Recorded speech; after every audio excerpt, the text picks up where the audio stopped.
Welcome, everybody, to this week's podcast episode for the Financial Freedom Podcast.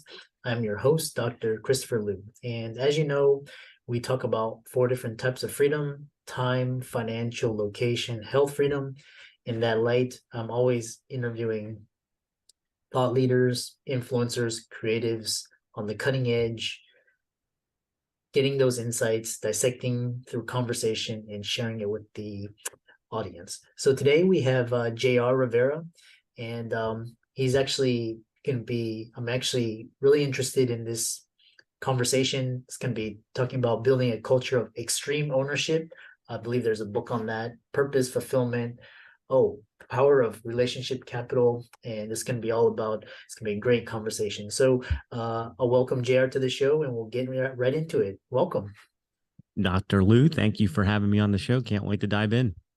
Yeah, we met through Podmatch, and you have quite an inspiring story. Tell us how you got started, and we'll go from there. Well, I mean, where I got started isn't where I am today. Thank goodness for that. But I grew up, my parents told me that I needed to get a trade. So I'd always have something to fall back on. And I did exactly as I was told. I became an electrician. I did that for 9 years and realized I wasn't happy and I wasn't satisfied. And I didn't have much of an education. I didn't have much going for me. What I did have was some infomercials on how to buy real estate, no money down. So I learned how to do that because I figured that was the path to freedom, real estate. And I know a lot of your listeners get down on real estate syndication, and all that. So that was my way out of the rat race. And I invested money, I raised money, I lost money, and rebuilt it again. So nowadays we have a small real estate portfolio, and we also have our agency, internet business. So we have multiple cash flows. Yeah. Yeah, very interesting story. And what's interesting is that today's going to be talking all about accountability. And so you talk about this building a culture of extreme ownership. Tell us more about that. Yeah, so I'm a big fan of Jocko Willink, and the book is Extreme Ownership. I remember when I first found that book, I read it in the first year about 8 times. Then I got a Cliff Notes version, gave it to my wife because her and I are partners in this business, in all of our businesses. And then I actually spread it out to our team and pass it on to everybody. And I love the idea of leading up the chain, leading down the chain. Me as the leader, giving mission intent, but allowing everybody on the team to find their way there and map the journey, as long as everybody stays accountable for what they are doing and making sure that we're all moving in the same direction. I think it's a fabulous book if you haven't read it. And what I would highly recommend, better than the book, is grab the audiobook, because to hear that audio and hear Jocko talking, it takes it to another level. Yeah. And so, I read that book as well. And, I've always been interested in Navy SEAL training and just taking the principles from that and applying it to business and, personal life. And tell us about the power of daily success rituals. I think this is something that they don't teach in school.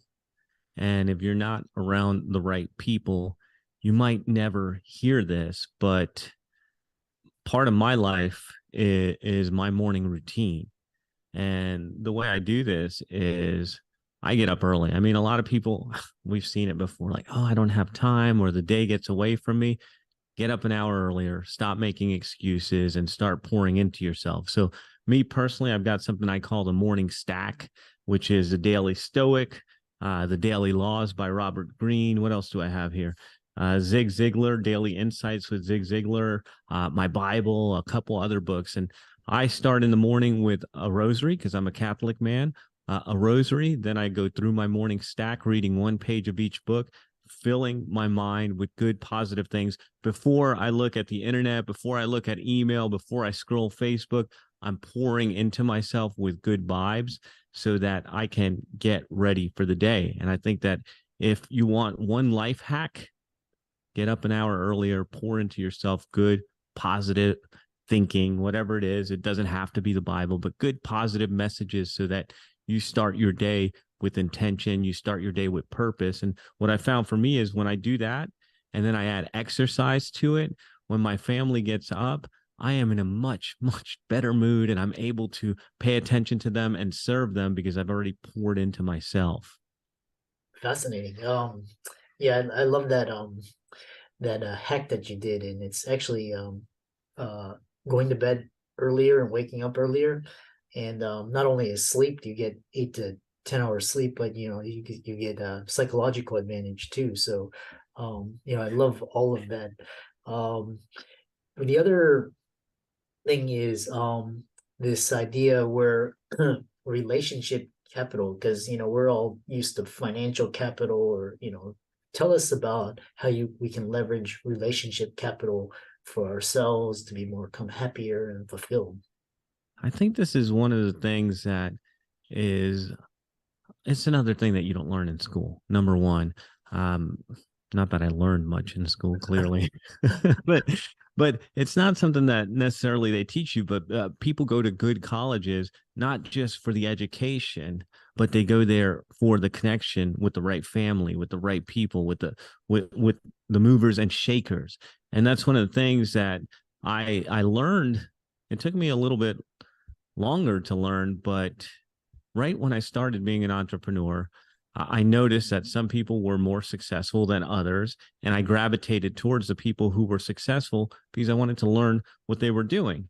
And I didn't do this in a way where I was just taking, because there's people out there that do that and that won't last long. I always approached it in a way where I could give. So, like my first mentor in real estate, this 2 woman team that were just crushing it all the time, always had sales on the board and everything. And I wanted to learn what are these ladies doing? So I volunteered to help stuff envelopes, to help do some marketing, to go do an open house for them. I started looking at ways that I could pour into them. And inevitably, they poured into me and taught me so much about real estate. And that was when I became, that was at the time where I left my blue collar job, became a real estate agent, had no experience, didn't know what I was doing, and I was looking for answers.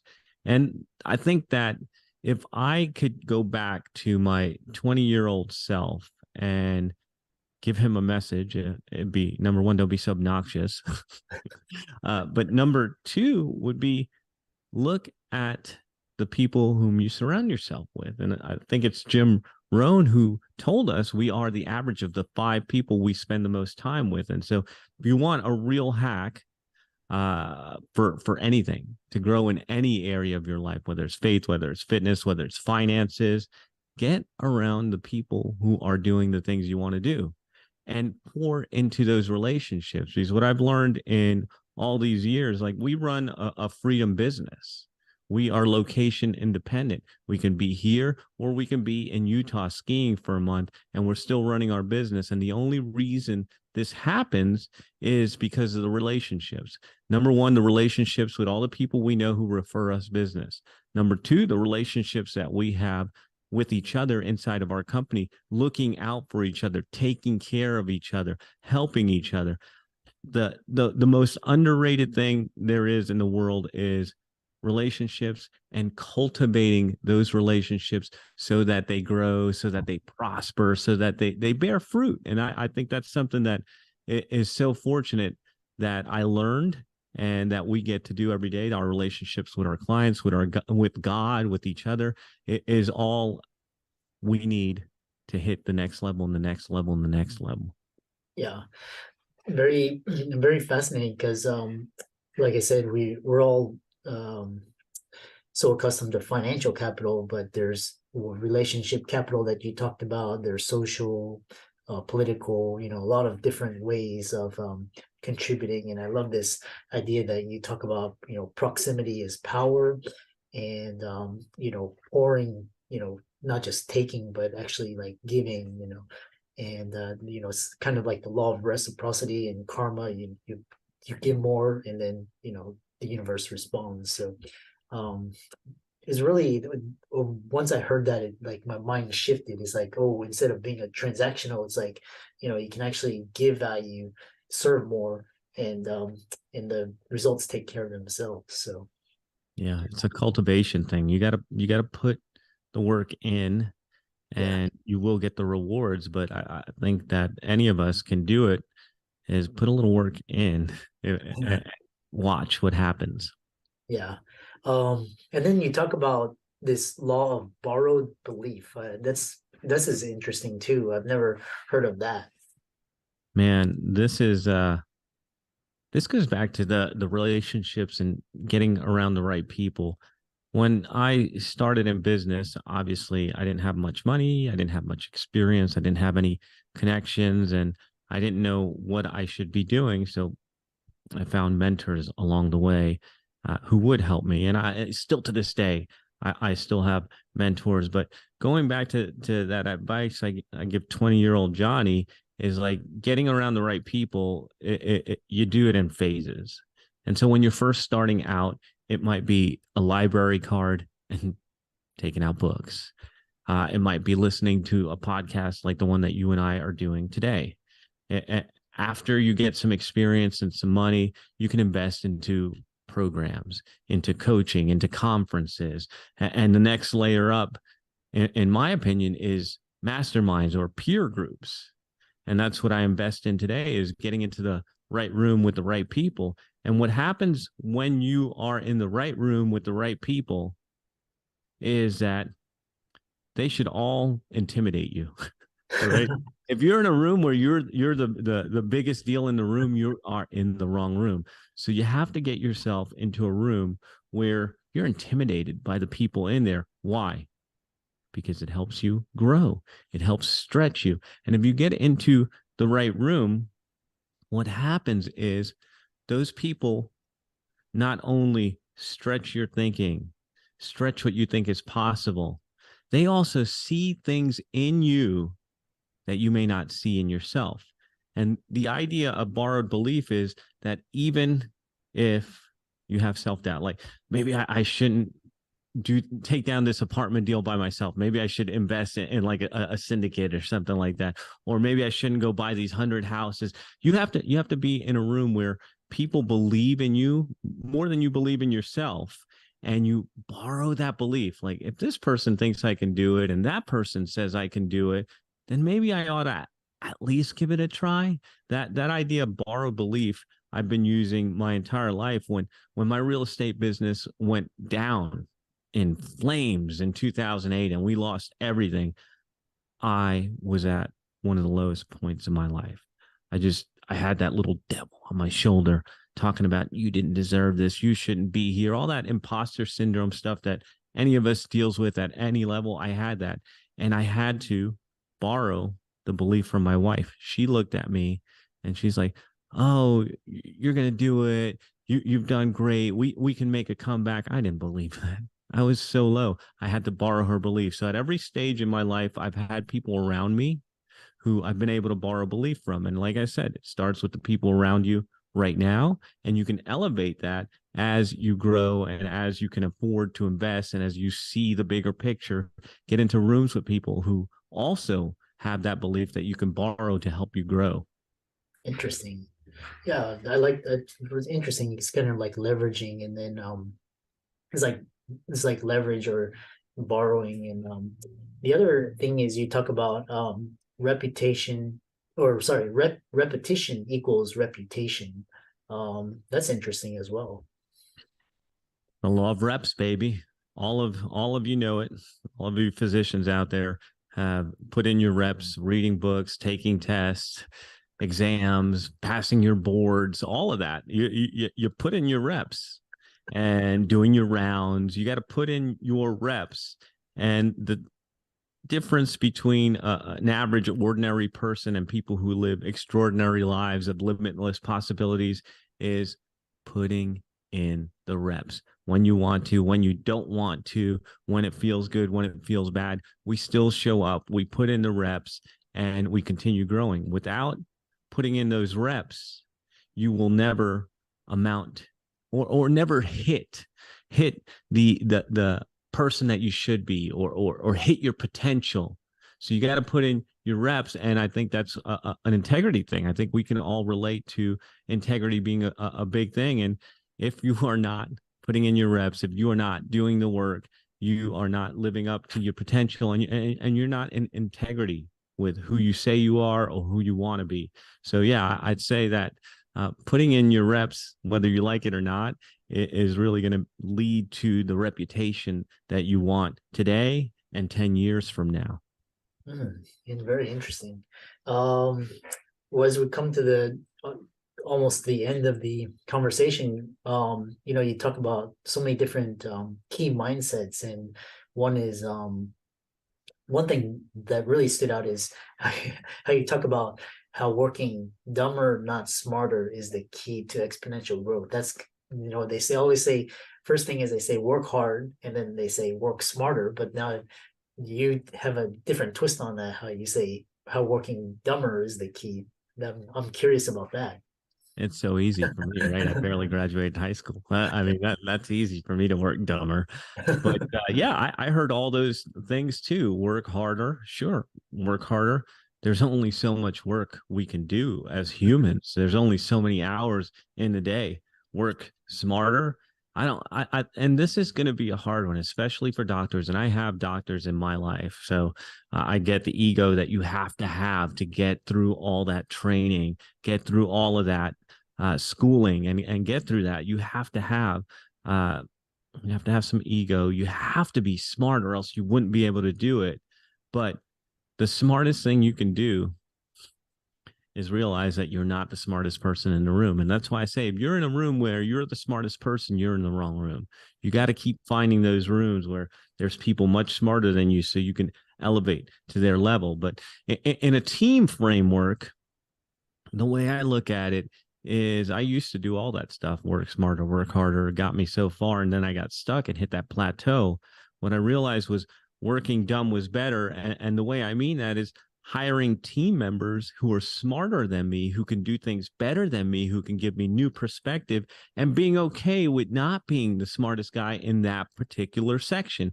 I've got an operations person, I've got a marketing person, I've got the copywriting team, and I'm okay. I'm good at being the leader and pushing the vision, but these people are smarter than me in their particular skill sets. And so I'm always looking to buy skill.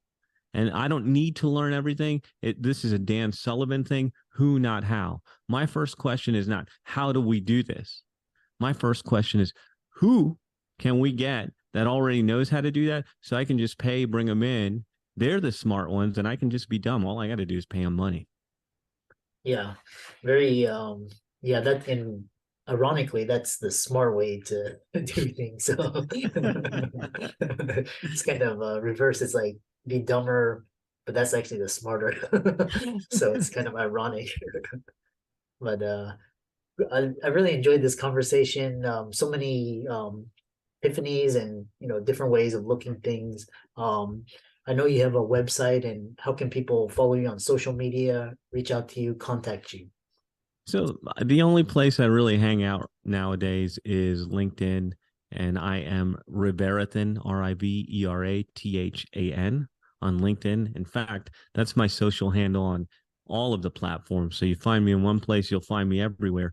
But I'm going to encourage our listeners to elevate your environment, get around new thinking, get around people who are doing cool things that maybe you never thought of, or doing bigger things that maybe you aspire to. I invite you to go over to thepodcastfactory.com, and look around.